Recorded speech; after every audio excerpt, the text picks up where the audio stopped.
Hello everyone, আসসালামু আলাইকুম। Welcome to back my channel. আশা করি দূরের ও কাছের বন্ধুরা ভালো আছেন। আল্লাহর রহমতে আমরাও ভালো আছি। আজ পেঁয়াজের ভর্তা করব। চলুন দেখে আসি এই ভর্তা কিভাবে করতে হয়। কয়েকটা পেঁয়াজ নিয়েছি, শুকনো মরিচ নিয়েছি। ফ্রাই প্যানে আমি পেঁয়াজগুলো সিদ্ধ করে নিচ্ছি। চুলাটাকে লো আঁচে রেখে পেঁয়াজগুলো এইভাবে নেড়ে চেড়ে আমি সিদ্ধ করে নেব।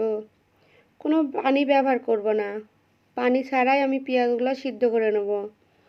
চুলাটাকে লো আঁচে রেখে এভাবে নাড়াচাড়া দিয়ে আমি পেঁয়াজগুলো সিদ্ধ করে নিচ্ছি। 5 মিনিটের জন্য ঢাকা দিয়ে দিচ্ছি। 5 মিনিট পর ঢাকনা উঠিয়ে আবারও নাড়াচাড়া দিয়ে আবারও 5 মিনিটের জন্য ঢাকা দিয়ে দেব। এভাবে আমি পেঁয়াজগুলো সিদ্ধ করে নেব। আমার পেঁয়াজ প্রায় সিদ্ধ হয়ে আসছে। দেখুন, এইভাবে কাঁটা চামচের সাহায্যে দেখে নিচ্ছি আমার পেঁয়াজ সিদ্ধ হয়েছে কিনা। দারুণভাবে সিদ্ধ হয়েছে, অনেক সুন্দর হয়েছে সিদ্ধ। পেঁয়াজ যখন কালো কালো হয়ে আসবে তখন আমি পেঁয়াজগুলো উঠিয়ে নেব। একে একে সব পেঁয়াজ উঠিয়ে নিচ্ছি। ফ্রাই প্যানে অল্প পরিমাণে তেল দিয়ে শুকনো মরিচ ভেজে নিচ্ছি। ভর্তার জন্য শুকনো মরিচ ভাজা দিয়ে ভর্তা করলে ভর্তা খেতে দারুণ হয়।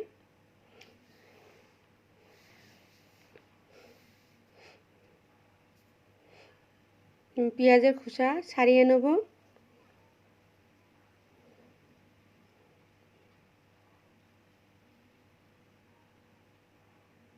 পেঁয়াজের খোসা দারুণভাবে সুন্দরভাবে উঠে আসছে। দেখুন কত সুন্দর পেঁয়াজের খোসা উঠে আসছে। সামনে পেছন সব পরিষ্কার হয়ে উঠে আসছে।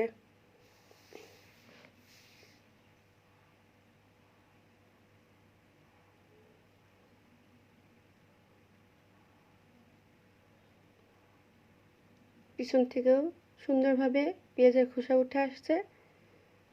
দেখুন কত সুন্দরভাবে পেঁয়াজের খোসা উঠে আসছে। দেখেই মনে হচ্ছে কত দারুণ। ভর্তা করলে আরও সুন্দর খেতে লাগবে ভর্তা। এক একে পেঁয়াজের সব খোসা ছাড়িয়ে নেব। আমার ভিডিও যদি ভালো লাগে আমার চ্যানেলটাকে অবশ্যই সাবস্ক্রাইব করবেন, লাইক শেয়ার কমেন্ট করবেন।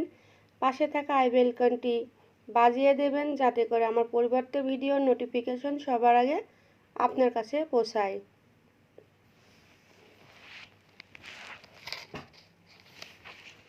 আমার পেঁয়াজের খোসা প্রায় ছাড়ানো হয়ে গেছে। আমি এবার ভর্তা করব।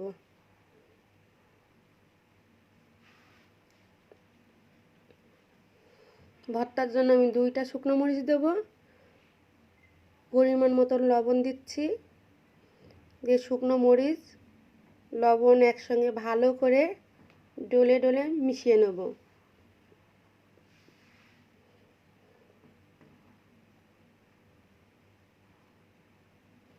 সরিষার তেল দিচ্ছি পরিমাণ মতন।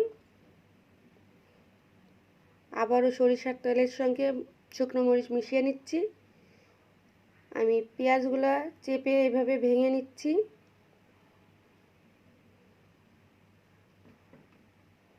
চেপে চেপে ভেঙে নিচ্ছি পেঁয়াজগুলো।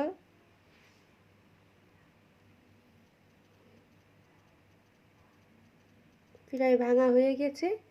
এবার এই পেঁয়াজগুলো আমি ভর্তার মতন মাখিয়ে নেব হাতের সাহায্যে।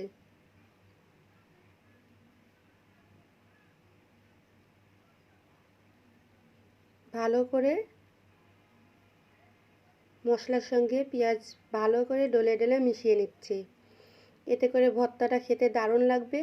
মশলা ভর্তার সঙ্গে ভালো মিশে যাচ্ছে। দেখুন কত সুন্দর আমার ভর্তা হয়েছে, খেতে দারুণ মজা। এটা সকালে গরম ভাতের সঙ্গে খেতে অনেক মজা লাগে। ভর্তা খেতেই দারুণ লাগে, তার উপর তো পেঁয়াজের ভর্তা, এটা খেতে আরও দারুণ মজা। আপনারা বাসায় এইভাবে পেঁয়াজের ভর্তা করে দেখতে পারেন, খেতে দারুণ লাগবে। আজ এই পর্যন্তই। আল্লাহ হাফেজ।